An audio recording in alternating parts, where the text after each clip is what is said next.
مفکر اسلام حضرت مولانا سید محمد ولی صاحب رحمانی رحمۃ اللہ علیہ اسی لیے اس کے لیے مسلسل کوشاں رہے کہ تنظیم کو مضبوط کیا جائے اور شعبہ تبلیغ کو متحرک کیا جائے. دونوں الگ الگ شعبے، لیکن دونوں ذمہ داریاں آپ حضرات پر ہیں، بلکہ آپ حضرات پر تحفظ مسلمین کی بھی ذمہ داری ہے، خدمت خلق کی بھی ذمہ داری ہے، ریلیف کے تقسیم کی بھی ذمہ داری ہے. آپ حضرات آئے گئے وقت میں مختلف کاموں کے لیے الحمدللہ استعمال کیے جاتے ہیں اور آپ خوشدلی کے ساتھ کام کرتے ہیں، اللہ کا فضل. لیکن ایسی صورتحال میں ہمیں دیکھنا ہوگا کہ ایک چیز پر مضبوطی سے قابو پا لیے بہت سارے مسائل خود بخود حل ہو جائیں گے. اس کے بعد اب رہی بات دوسری، شعبہ تبلیغ کے تحت جو ذمہ داریاں ہیں اور شعبہ تنظیم کی جو ذمہ داریاں، آپ نے پہلی بات اس کو سمجھیے کہ آپ حضرات داعی ہیں، مبلغ ہیں. آپ علیہ السلام نے اپنے بارے خود فرمایا کہ میں معلم اور مبلغ بنا کر بھیجا گیا. آپ کی بنیادی ذمہ داری میں یہ ہے، یہ وہ عظیم ترین ذمہ داری ہے کہ آپ دیکھیے مبلغ ایک کڑن محسوس کرتا ہے، مبلغ کے دل میں درد اور فکر ارجمند اور ان کا دل کڑتا اور اتنا اس کا قلب آتش فشاں ہو جاتا ہے کہ جب وہ آتش فشاں ہو کر پھٹ جاتا ہے، ان کی سوزش اور گرمی اور اس کی حرارت کو دوسرے قلوب محسوس کرتے ہیں، تب تبدیلی ہوتی ہے احوال میں، تب انقلاب آتا ہے معاشرے میں. اس لیے آپ کے ذہن میں یہ بات بھی رہنی چاہیے کہ آپ کی راتیں اللہ کی یادوں میں گزرنی چاہیے. آپ کی آنکھوں سے ہر رات ایک نہ ایک مرتبہ اللہ کی یاد میں اور اللہ کے مناجات میں اور اس کی سرگوشی میں آپ کی آنکھوں سے آنسو کے قطرات ٹپکنا چاہیے اپنی امت کے. کیا آپ نہیں جانتے کہ جب آپ صلی اللہ علیہ وسلم دن رات قوم اور ملت کی خدمت میں رہتے تھے، لیکن راتوں کو اٹھ کر ان کے پیروں میں ورم آ جایا کرتا تھا، اپنی قوم اور ملت کے لیے ہدایت کی دعا کیا کرتا. میں اس لیے کہہ رہا ہوں کہ مبلغین کے لیے جو مسائل، مشکلات، ایذائیں، تکالیف، پریشانیاں راہوں میں آتی ہیں، ان مشکلات سے میں ناواقف نہیں ہوں. اور کون ناواقف ہوگا؟ قرآن اعلان کرتا بار بار جہاں مبلغین کا ذکر آتا ہے کہ مسائل و مشکلات پر انہیں صبر کرنا چاہیے. لقمان علیہ السلام نے وصیت جب اپنے بیٹے کو کی، اقم الصلاۃ وامر بالمعروف وانھ عن المنکر واصبر علی ما اصابک ان ذلک من عزم الامور، کہ نماز اور روزے اور زکوٰۃ کی تعلیم دیجیے، اچھائی کی تعلیم و تلقین کیجیے اور برائی سے روکیے. تو فرمایا واصبر علی ما اصابک، آنے والی مصیبتوں پر بھی صبر کیجیے. یعنی جانتے ہیں کہ جب آپ منکرات سے روکیں گے تو مسائل آئیں گے،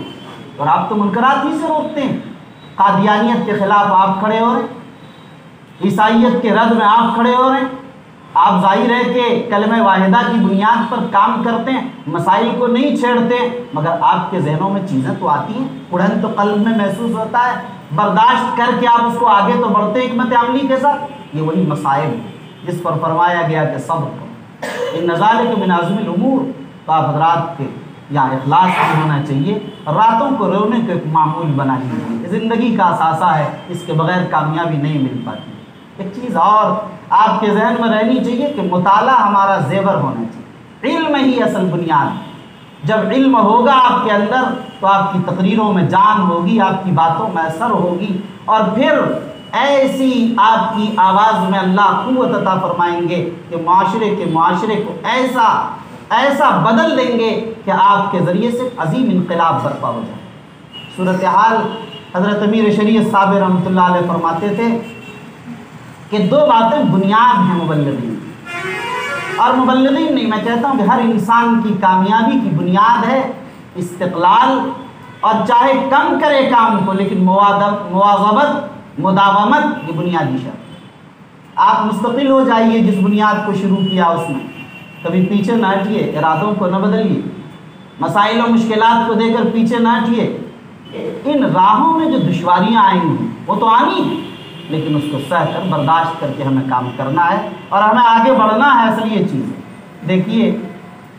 آپ حضرات امارت شریعہ کے مشن کی تکمیل میں، امارت شریعہ کے نظام کی تنفیذ اور اس کی ترقی میں، آپ حضرات امارت شریعہ کے عزت کی بحالی میں، آپ حضرات امارت شریعہ کے وقار کو بلند کرنے میں، آپ حضرات امارت شریعہ کے تحفظ کو فراہم کرنے میں وہ بنیادی کردار ادا کر سکتے ہیں، اور وہ بنیادی آپ حضرات ترجمان ہیں کہ جس کی بنیاد پر امارت شریعہ کی بہار اڑیسہ جھارکھنڈ میں پہچان بنتی ہے۔ اخیر میں ایک بات کہہ کر میں اپنی بات ختم کرنا چاہتا ہوں کہ آپ حضرات اپنے آپ کو خادم سمجھیں، آپ حضرات اپنے آپ کو کوئی ملازم نہ سمجھیں۔ مبلغ ملازم نہیں ہوتا ہے، جیسا کہ ابھی آپ نے سنا ما اسألکم علیہ من اجر ان اجری الا علی اللہ، آپ کو جو دیا جا رہا ہے معمولی سا وظیفہ ہے، آپ کی کوئی خدمت نہیں کی جا رہی۔ آپ کی ہم خدمت کیا کر سکتے ہیں ادارے سے؟ اگر ہم نے آپ کی تنخواہ ڈبل کر دی، ظاہر ہے پھر بھی آپ کی ضرورت پوری نہیں ہوگی، سچائی تو یہ ہے۔ آپ کی اگر 10,000 12,000 تنخواہ ہوگی، اس کو بڑھا کر 20,000 اور 24,000 25,000 کر دیا جائے تو بھی آپ کی ضرورت پوری نہیں ہوگی۔ اس کا مکمل احسان آج ایک انسان کی ضرورت کی تکمیل کے لیے 40 سے 50,000 روپے مہینے کی ضرورت ہے، سچائی کے لیے۔ لیکن آپ حضرات دیکھ رہے ہیں کہ ایک نظام ہے، اور نظام کی جو صورتحال ہے، جب آپ اس کو بہتر کریں گے تو انشاءاللہ ادھر سے بھی بہتری کی جائے گی۔ میں نے یہ خواہش ظاہر کی تھی اپنی نجی مجلس کے اندر کہ میری تو خواہش یہ ہے کہ اگر کووڈ سے نکل جائیں اور حالات معمول پر ہو جائیں اور بیت المال مستحکم ہو جائے جلد، تو 2,000 4,000 کا اضافہ نہ کیا جائے۔ یہ حضرات گواہ ہیں یہاں سب بیٹھے ہوئے، میں یہ کہہ چکا ہوں ایک بار دو بار نہیں، اللہ ان کی زبان کو قبول کرے جنہوں نے یہاں کر ایک صاحب نے عرض کیا، میں یہ بات ایک نہیں مختلف مجلسوں میں ایک بار نہیں 5-7 بار کہہ چکا ہوں کہ میری خواہش ہے کہ کارکنان کی کا اضافہ 2,000 4,000 حل نہیں ہے، بلکہ براہ راست ڈائریکٹ اس کو ڈبل کیا جانا، یہ میری خواہش کا حصہ ہے۔ اور صرف یہ نہیں کہ خواہش کا حصہ، میں اس عزم کے ساتھ کہہ رہا ہوں جس عزم کا اظہار دارالعلوم دیوبند کے واقعے سے کیا عزیز موصوف نے۔ اس میں بات میں سچائی، اور یہ بات میں کہہ چکا ہوں، مجلس کے گواہ ہیں یہ لوگ، اس میں یہی بات میں نے کی۔ جب آپ ہمت کر کے تنخواہوں کو ڈبل کر دیں گے اور تنخواہوں کو بڑھا دیں گے تو یہی لوگ لائیں گے، اور نظام کسی ادارے کا کبھی نہیں رکتا ہے۔ سب سے پہلا کام ہے مزدور خوش دل کنت کاردیش۔ جب اپنے لوگوں کو آپ خوش رکھیں گے تو یقین مانیے کہ اللہ اتنا دے گا، اور یہ لوگ ذریعہ بن کر اتنا لائیں گے کہ آپ سنبھال نہیں سکیں گے۔ کسی بھی ادارے میں تنخواہوں کے اضافے کی بنیاد پر گراوٹ آئی ہو نظام میں، میری آنکھوں نے نہ دیکھا نہ سنا۔ اس لیے ہماری خواہش یہی ہے، لیکن جس صورتحال سے اس وقت ہم گزر رہے ہیں، آپ سمجھ سکتے ہیں کہ ابھی کووڈ کا معاملہ چل رہا، رمضان کا بھی کام نہیں ہوا، لوگ نہیں گئے، اور ظاہر ہے کہ اگر اللہ نے بہتر کیا اور حالات معمول پر آئے تو انشاءاللہ تنخواہوں کو دوگنی کر دی جائے گی انشاءاللہ۔ اسی لیے اخیر میں یہ بات میں آپ کو اور یقین دہانی کرانا چاہتا ہوں کہ آپ حضرات کے ذہنوں میں صرف یہ نہیں ایک طرف کا تقاضا ہو، روٹی دونوں ہاتھ سے بنے۔ اس لیے آپ حضرات بھی تنظیم و ترقی کا اور شعبہ تبلیغ کا مکمل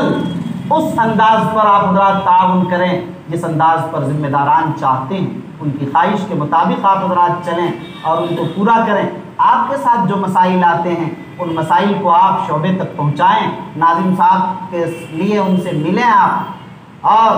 اگر وہ مسئلہ حل نہ ہو اور ایک وقت گزر جائے، آپ مجھے بھی براہ راست دے سکتے ہیں درخواست اور چیزیں، تو ظاہر ہے کہ انشاءاللہ اس پر ہم لوگ خود فکر مند ہیں، سب لوگ آپ کے تعلق سے فکر مند ہیں۔ بلانے کا مقصد یہ نہیں کہ قومی محصول میں اضافہ ہو جائے، بلانے کا مقصد یہ ہے کہ اکابر کا جو خواب تھا ہر گاؤں میں ہمارا مبلغ ہر سال دین کی دعوت لے کر اللہ اور اللہ کے رسول اور اپنے امیر کا پیغام لے کر کیسے پہنچ سکے اور اکابر کی روحوں کی تسکین ہو جائے۔ جب آپ جائیں گے یقین مانیے دینے کے لیے، تو پھر آپ کو لینے کے لیے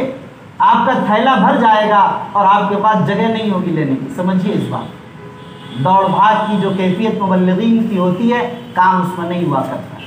کام ہوتا ہے اوڑھنا بچھونا بنا لینے کے بعد۔ یقین مانیے ایک بات اور رہ گئی مجھے ضروری، میری خواہش تھی، میں نے یہ کہا ہے اور اسی کے لیے اس میٹنگ کا حصہ بھی ہے کہ ضلع کے اندر جو ہے، ضلع کے اندر ایک مبلغ ایک ضلع یا ایک حصہ جتنا بھی اس کا متعین کر دیا ہے،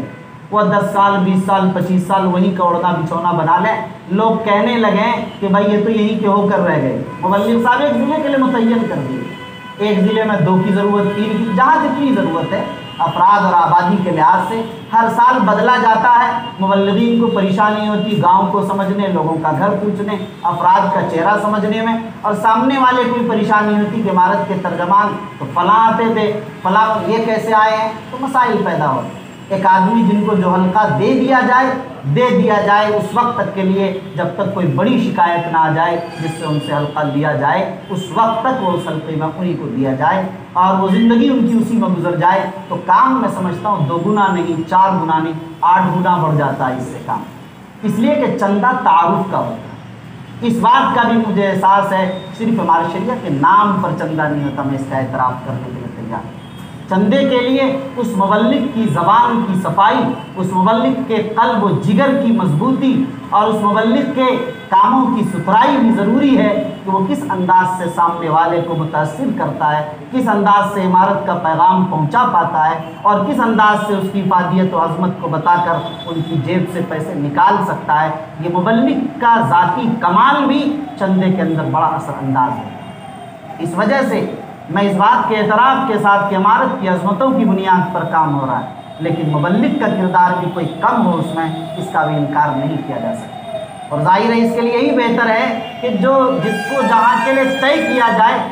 کر دیا جائے تاکہ وہ مضبوط ہو۔